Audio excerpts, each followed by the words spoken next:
Hi everybody, I'm Zilla Blitz and welcome to Upcoming Wargames, the September 2024 edition, coming out a little bit later than usual, but we have a lot of ground to cover in this episode.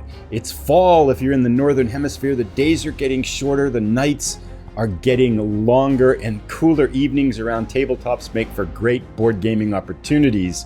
We've got 18 things to cover in this episode, and then another one's going to be coming out in about 3 weeks, because I've got so many things I couldn't fit them all into this one here. Now, if you're not familiar with what these episodes are, we take a look at various upcoming war games, tabletop war games in various states of production from companies across the planet, and we've got a lot to look at today. Let's not delay. Almost ready to start, that is. I do want to mention one of our channel sponsors and the sponsor of this video, Noble Knight Games in Wisconsin, who is a board game retailer that buys and sells new and used war games across the planet.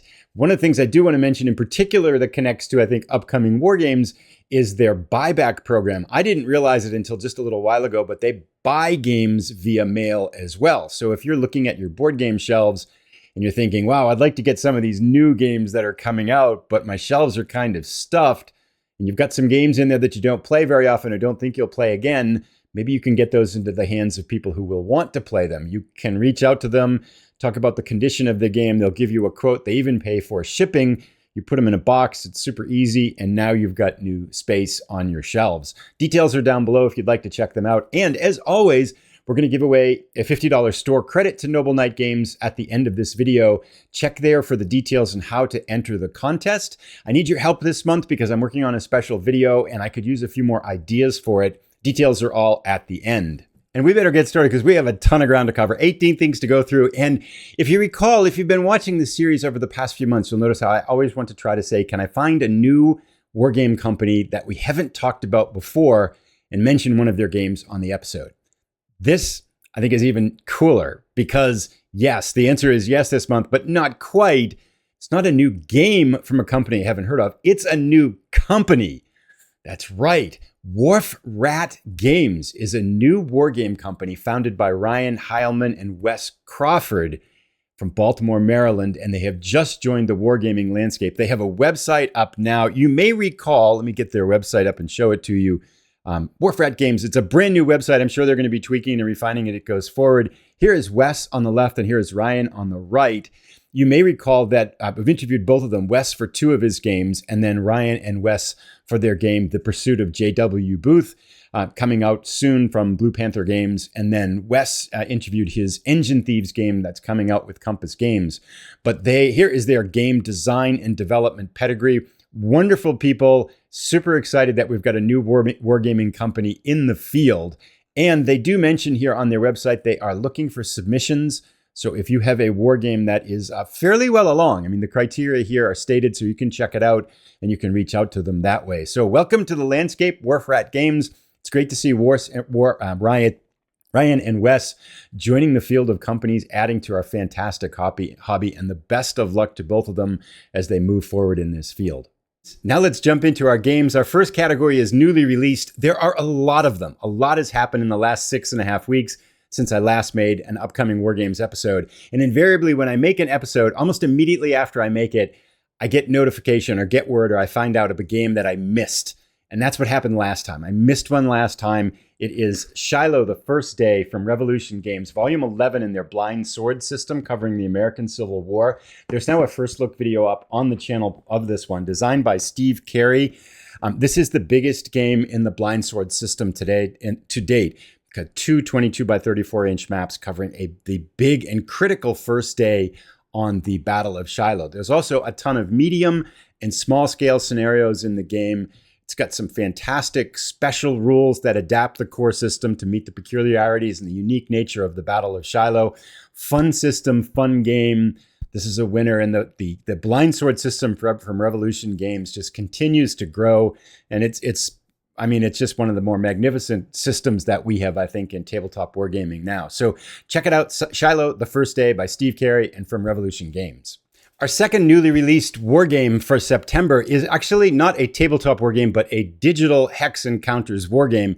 If you're at all inclined to take your tabletop wargaming to a digital outlet, I'm highly encourage you to check out Wargame Design Studio, who has a massive library of over 100 games, most of them Hex Encounters games covering the span of military history. They have a new game out, and let's take a look at it. It is Smolensk 43, which covers the Soviet offensive in World War II in Russia from August up through the early part of October.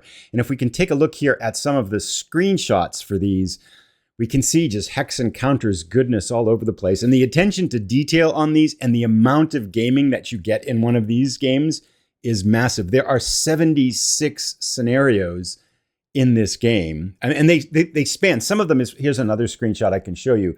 Some of them are quite large. The map itself is over 100,000 hexes big. That's a big map. So you can play the monster game with these games, but they also, with the vast array of scenarios, they have tons of scenarios that take half an hour, hour and a half. And there's just oodles of gameplay covering so many different aspects of the particular area of focus that this game is on. And this, again, is one of the over 100 games that they have. So Smolensk 43, brand new released from Wargame Design Studio. Check them out if you're inclined to take your tabletop wargaming to a digital outlet. Our next game also falls in the newly released category and also falls in a game that I completely missed as I was doing some earlier upcoming Wargames episodes. And a commenter called my attention to this one. I actually have since ordered it on the P500 sale that GMT Games had because they included that one in it. Next War Iran. It came out a little while ago, but I didn't mention it. I wanted to bring your attention to it because I know there are a lot of fans of this growing series, this Next War series, which now this is the 6th game in the series. This game covers a potential future conflict between Iran, largely Iran, and the United States in the Middle East. A really well-loved series that explores some hypothetical conflict that could erupt in different places around the world. And again, this is the 6th game now in the series. One of the nice things about this series, as we look down here on the complexity level, is that the complexity has a medium level version of the game, and then it adds in a lot more details and mechanics and nuances of play to get to an advanced version. And for all the people out that like the solitaire capacity of games, it has a very high solitaire rating as well. So a lot of things to like about this series. It's got some, for someone like myself who likes hypothetical games, I look forward to digging into this one. I have not yet explored one of the games in the series, so I'm very much looking forward to this. And it's good to see the series growing as quickly as it is. So Next War Iran, I just wanted to call attention to that because I completely missed it as it went by my radar earlier.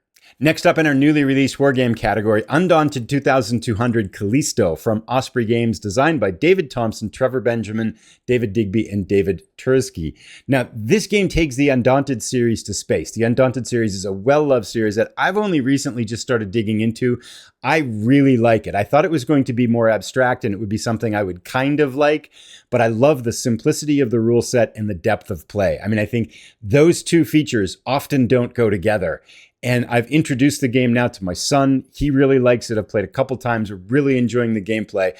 Looking forward to exploring the series. And Undaunted Callisto, if we take a look at some pictures from Board Game Geek here, takes the series into space. And my understanding of it is it isn't just a reskinning of the series. It actually really kind of embodies a new, like a lot of different combat styles that make sense for the space theme. So it's not just Undaunted World War II tossed into a space reskin to try to make some more money. It's really kind of reimagined the gameplay to take the essence of the Undaunted gameplay and bring it into space. So very excited for this one.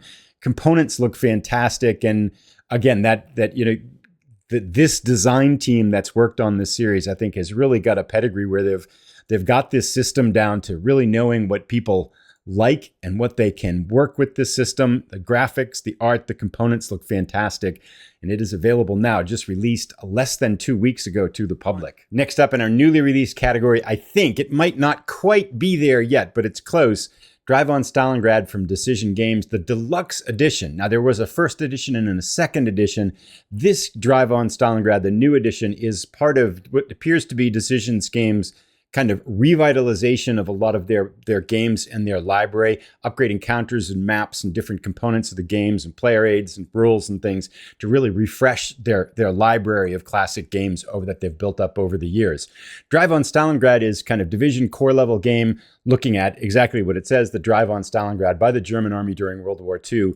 If we look here at some of the images of the game, looks like a really clean, I love these counters. These look really sharp and clean as well. Map looks good. Looks like kind of, again, this effort to really kind of polish and modernize their library of war games. So it looks like a great new entry into the field. Now, I confess here, I'm not quite sure what all this means, right? Because it says status in stock, pledge is closed, availability is pre-order, you'll be charged when it's ready to ship. What all that means, I'm not quite 100% sure, but I'm pretty sure it's almost ready to ship and you'll be able to order it soon. And lastly, you might be wondering, okay, what's new?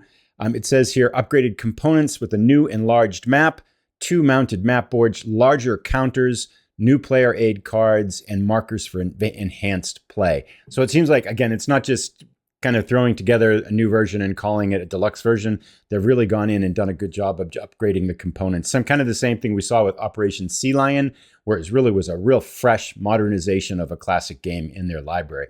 Drive on Stalingrad from Decision Games, coming soon, I think, from Decision Games. Next up in our newly released category from War Diary Publications, Corvette Command, designed by Alan Eagle. In this sharply designed game, you take charge of a Flower-class corvette escort in World War II, specifically 1941, 1942, and 1943, trying to protect your convoys from U-boat attacks as you escort them back and forth across the Atlantic. Solitaire play game, so you're taking charge of a single ship for 2 years of World War II and basically trying to do as best you can to protect your convoys and sink U-boats. Now, this game just came in about a week or so ago. I've got a first look video up on the channel, and I hope to have a gameplay video up within a week showing one patrol, one mission kind of thing. Very curious to get this one to the table. It's aggressively priced at $40 with $12 plus shipping and handling.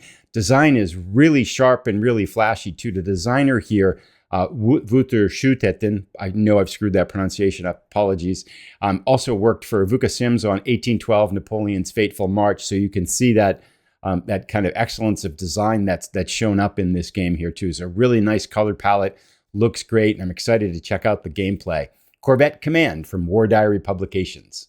Next up, we have 3 games in the newly released category. They are on the cusp of being shipped out from Lock and Load Publishing. The first one we'll talk about, Glory and Empire, First Victories, Wellington versus Napoleon. I just created a first look overview video of this game last night. It's got a ton of stuff in it. This is the first one that we'll talk about here is this one, and it is a game that covers the battles of Roliça and Vimeiro in Portugal in 1808 between British forces and Napoleon's French forces. 2 battles, and there's 3 separate rule sets in this one. So you've got the soldier level, which is, I'm going to say, kind of an intermediate, kind of level 5 out of 10 war game rule set. Then you go up to battalion and then brigade that really gets into some intricacies of formation. 2 maps in here, it's a 1 to 2 player game, but there's a full card deck for a solo bot that has influences by the leadership type and then also by kind of an action list that you work down in some cards. So kind of a very well designed and balanced solo bot system. I mean, still with the caveat, I still haven't seen it play, but a lot of attention and care put into the solo bot system. So it's not just kind of guidelines for play. It's a full fleshed out solo bot they've got in the game as well. Lots of player aids, 700 counters. This is a beautiful game with a lot of depth. The other thing to mention about it too, and looking over it last night, a ton of historical background information in this one. It's 280 pages of documentation, a lot of scenarios, 12 scenarios in the box in itself, lots of gameplay, and then again, probably 60, 70, 80 pages or so dedicated to the historical elements, the leaders and the battlefield and the politics and surrounding all of the battles here. So a very deep historical look at these Napoleonic conflicts. Second up in this shipment of 3 games that's coming from Lock and Load Publishing is World at War 85 Blood and Fury. This is volume 2 in their World at War 85 series, which covers, as the name implies, combat in Europe between Soviet forces and NATO forces in 1985. The first game was Storming the Gap. The thing that I really liked about this series, I got a chance to get a look at an early prototype about a year ago of Blood and Fury, and there is a first look up on the channel of that version, and I got a chance to play a couple of scenarios, and then I had to send the prototype along.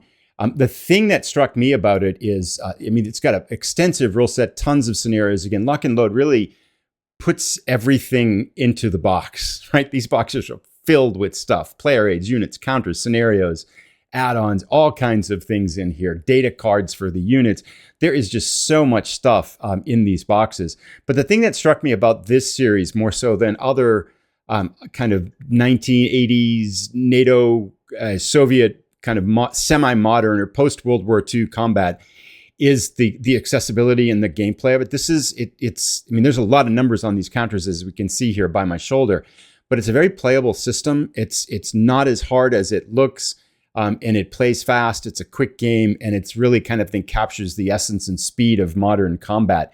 So this is another game that is just on the cusp of releasing from Lock and Load Publishing, World and War 85, Blood and Fury. And I've got a first look video up. I'll put a link to it down below that you can check out on the channel as well. And last up on this trio of Lock and Load Publishing games, JU87 Stuka Ace. This is a game I got a chance to look at an early prototype again last year. I have a first look video up on the channel, and then 2 missions it was able to fly. So I'll put links to those videos down below. This game is a solitaire game where you take charge of a single Stuka aircraft in World War II, flying it through a number of campaigns in a lot of different regions around the world. Again, another thing, it's got a ton of stuff, great variety of missions. I really liked the gameplay that I was able to get a look at before I had to move the prototype on, and I'm looking forward to playing again. The arc of this career looks absolutely fabulous. As you get deeper into the career, you're going to be kind of managing more aircraft and taking charge of wings and a larger group of aircraft. But at the heart of it still is your single mission. You're trying to hit stuff with your plane and blow stuff up as a Stuka dive bomber in World War II. So I've got links again to both, a couple of videos up. I'll put these up down below, but happy to see these games reaching the shores now and on the cusp of shipping. I know people have been waiting for all 3 of these for quite a while, so it's great to see that they're finally making their way into people's hands. Let's shift over now to our games currently in or just wrapping up with late pledges available in crowdfunding. 2 games from Worthington Publishing. The first is Drop Zone Southern France, and the second is Operation Dragoon. They're both on the same crowdfunding page, and they're both by the same designer, Dan Fournier, and both centered on the second D-Day in August of 1944, the invasion of Southern France. Let's talk first about Drop Zone Southern France, which is a game about the air operations precluding the invasion on August 15th. And this one here, Drop Zone Southern France, is a 2, 3, or 4 player war game. There is a solitaire mode available for the Allied forces as well. There's a solitaire card, apparently, that will control the Axis forces for you. This game looks pretty cool. I really like this. It's a 22 by 34 inch mounted map. This looks good. Looking at the detail on the map, this looks pretty sharp and clear. And here, looking at the Allied forces counters, I really like the design here. Axis forces really sharp. So I'm liking this design here. Dan Fournier has some design pedigree here with the 1944 Battle of the Bulge game and the 1944 D-Day to the Rhine. 2 very accessible, fast-playing, fun games. So I think there's a lot to look forward to in this one in particular. We can see some of the player aids here. And then if we drop down here, we can take a look at the rule book, and this will pop up. This is a draft of the rulebook, so not the final version, so I'm sure some things will change. But again, looks like a modest, lower complexity, maybe like a 3.5 complexity war game, so easy to jump into. Again, I'm sure this is going to be redesigned before the final version comes out, but not a heavy rule set. We get down to really 10 pages of rules, and we are all done. So it looks like very light, kind of high playability, a very accessible war game on a very fun topic here with a solitaire mode tossed in as well. A lot of promising features, I think, with this one. Let's continue on to the second game in the same crowdfunding campaign, which is Operation Dragoon. This is a more strategic look at the invasion of southern France. And thematically, this is one of those travel solitaire games. We've looked at two of these right now, the War of 1812 in North America, up in Canada, and then the War in the Pacific, 1942, both of which is videos on the channel about those. We can see the same travel size solitaire box. And if we look at these graphics here, we can see the same sort of gameplay. So fast games, my guess is they're going to play 15 minutes or so. You can fit them on a tray, on an airplane. They learn fast, they play fast. They've got very light thematic kind of decision elements to them. And you are very dependent upon the dice. So they're designed as kind of quick playing, light thinking, fun, solitaire experiences. And this one here is, I believe, that will be the third in the series, unless there's another one that's up there that I don't know about yet. But very simple games, quick to learn and easy to play. So 2 games. Now, both of these have finished their crowdfunding, but they are available for late pledge with some options for some of the other games from Worthington Publications. And before we leave Worthington Publishing behind, there's one more thing to note that's in the newly released category, which is D-Day Solitaire Omaha Beach, also designed by Dan Fournier. And if we click on this, there's not a lot of information available on this game, but it does fall into their category of solitaire book games that they sell through Amazon. There's a number of them in this series, things like the Bismarck, there's Waterloo Solitaire and stuff like that. There's a bunch of games in this series. It looks like, I'm not sure which one in the series this is, but there isn't a ton of information on the website or on the Amazon page about the specific gameplay for this one. You can look at a sample here, but it doesn't really give us that much to work with in terms of what the gameplay is going to look like. Kind of some rules explanations and how things work, but not a ton here on the sample. So it's hard to say too much about this one, but if you are a fan of these solitaire book games, this might be something that you want to check out. Continuing on with our crowdfunding theme, we have 65 Squad Battles in the Jungles of Vietnam, 2nd edition from Flying Pig Games. This is a revised version of the original game by the same name. And I've looked at the 85 Afghanistan Squad Battles version. That is a fun game. It's a medium-level tactical combat system. There's some card-driven gameplay in there, really trying to hit that sweet spot between complexity and fast-playing tactical combat. In particular, this was the second version now that's looking at it. And as we look at some of these screenshots here, we can see one of, I think, the characteristics of this series is it's got great visual appeal. They really do a good job with the graphics to capture that kind of the tactical action that's going on. So this is, I think, a fun visual series. If tactical systems have scared you away, this might be a good place to look because it is definitely down in that intermediate range where tactical systems generally get fairly complex fairly quickly. So we can see armored vehicles here.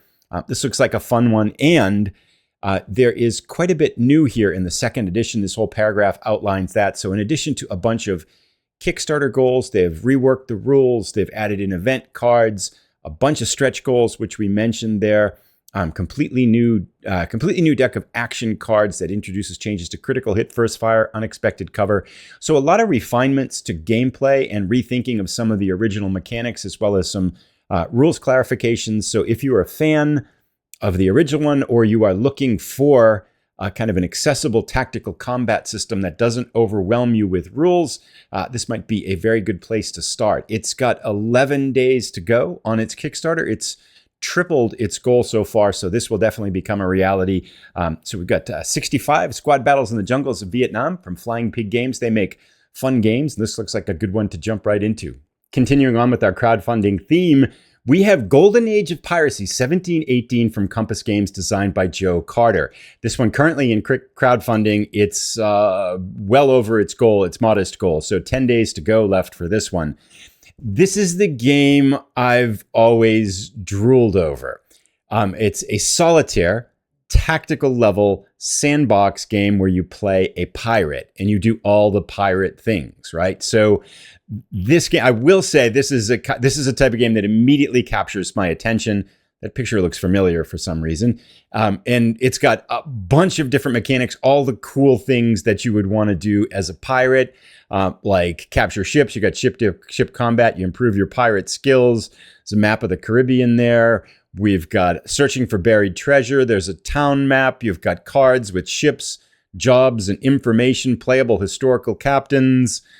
It's got everything in here. And if we look at the rule book here, and let's just move this up a little bit to get a better look at it here. If we dig into the rule book, it's 22 pages long, which is not very long. I mean, the text is kind of small.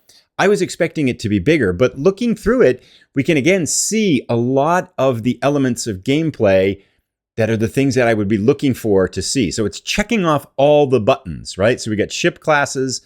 I assume you'd be able to upgrade your ship, or maybe you get a better ship is the way you upgrade it. That's fine if you need to make that compromise.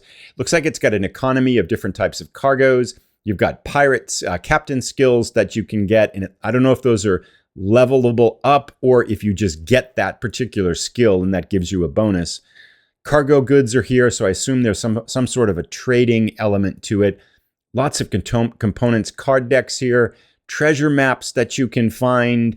Here is our map. Looks like you can sail around to all these different areas. There's a ship combat system, harbor defense, pirate ship cargo mat, pirate haven, the pirates that are in there. So you've got your crew. You're managing your crew. I mean, there's just a lot of stuff here. And it fits all into these 22 pages of rules. Here's how we can search. We can see the treasure map up over my head here. In the survival tips, how to survive and things. This looks really cool. I'm very curious. I will also say, it's not, to me, it's a genre that I think has really struggled to capture the essence. So while there has been often games that have had this vision, I think there's been very few games that have come close to pulling it off to capture that magic, especially in a solitaire format of letting you live the pirate's life. I hope Golden Age of Piracy is that game, currently on Kickstarter right now. I'll put a link down below in case you'd like to go check it out. And our last crowdfunding game, and the last game we'll look at in this edition of Upcoming Wargames, is this just popped up on crowdfunding a few hours ago, Imperial Stars 2 Legacy Edition by Chris Taylor from Worthington Publication. I don't know the original 2014 game that this was based on, but basically it seems like they've taken everything from Imperial Stars, that this 2, and built it into the game, thrown all the expansions in as well. And in essence, what you've got here is a 2-player head-to-head game of space combat in the year of 4096 or something like that. It's an epic 4X game. So you're trying to expand, explore, colonize, and combat and take control of limited resources in order to kind of assume your victory. It's taken everything that existed from the previous package. So expansions 1 and 2 are now in one package. There's 3 extra large double-sided hard-mounted boards, bigger counters, higher quality cards for the events and elements here. But these maps here look fantastic. The counters look really sharp as well.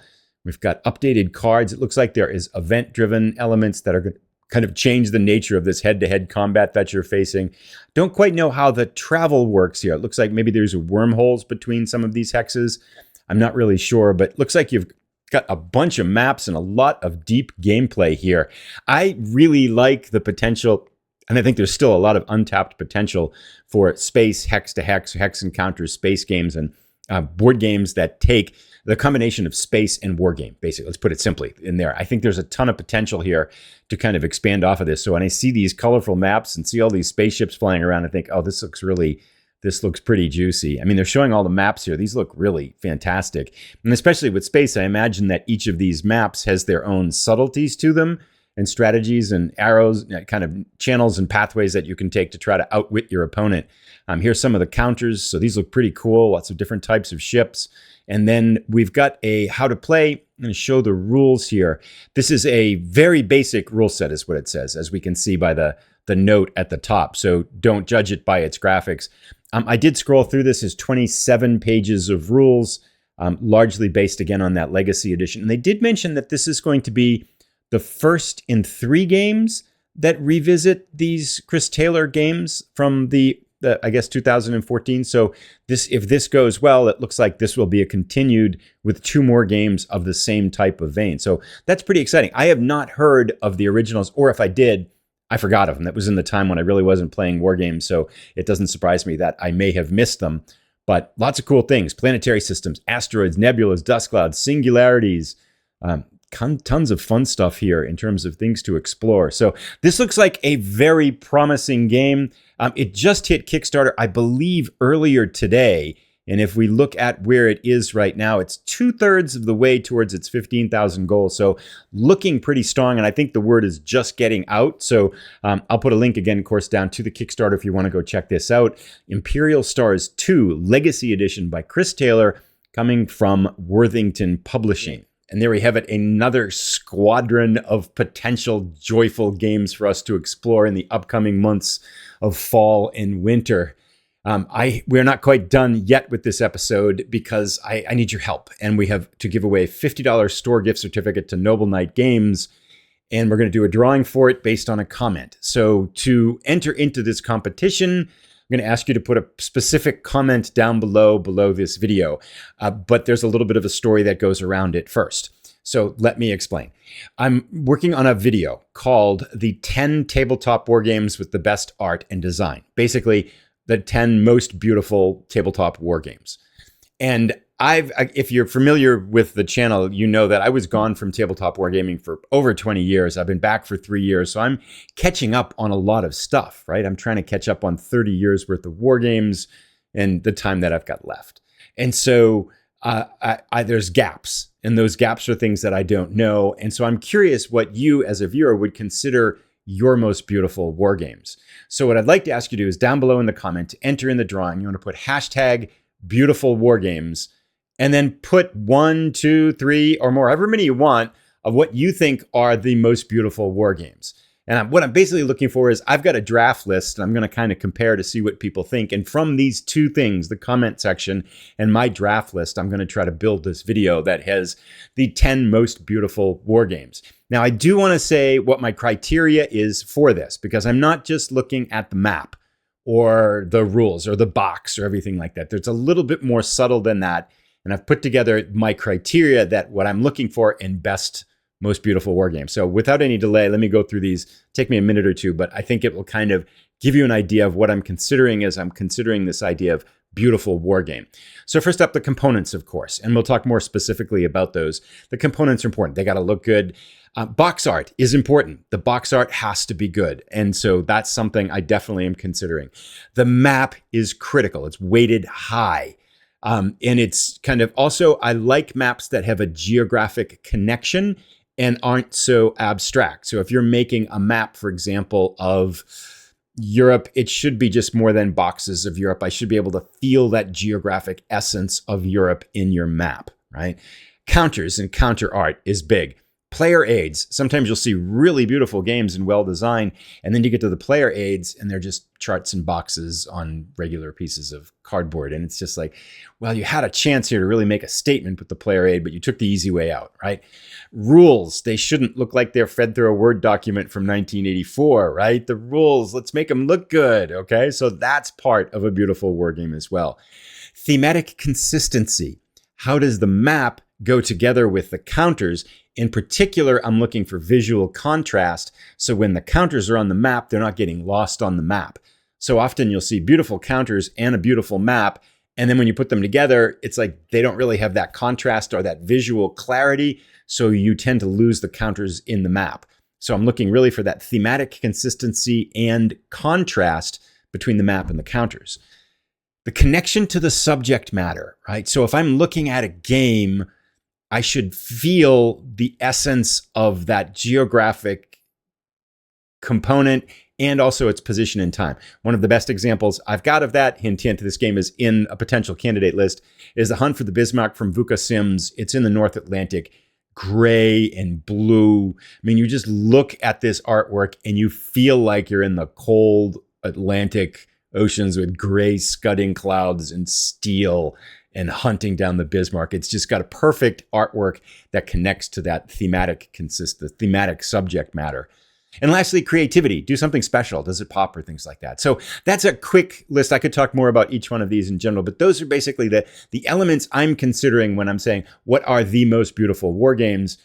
Go to it. Hashtag beautiful Wargames to get your name into the drawing. And I'm going to be drawing this in about 2 weeks. So don't spend too much time on this because I need to do the monthly update real quick at the end of September. So probably 2 weeks, we'll pick a winner. So go, go, go. Don't overthink it either. If you've got a few, just throw them down there. If you got one, just throw it down there. That's all I need to see. And even if it's like Wargame adjacent, throw it in there. That's fine. It's all good. So I'm just kind of hearing your thought when someone says, what do you think of the most beautiful Wargames? What do you got?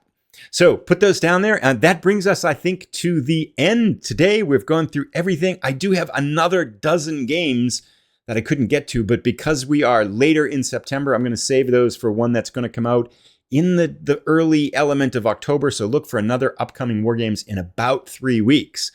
Thank you so much for watching, everybody. Have a great day.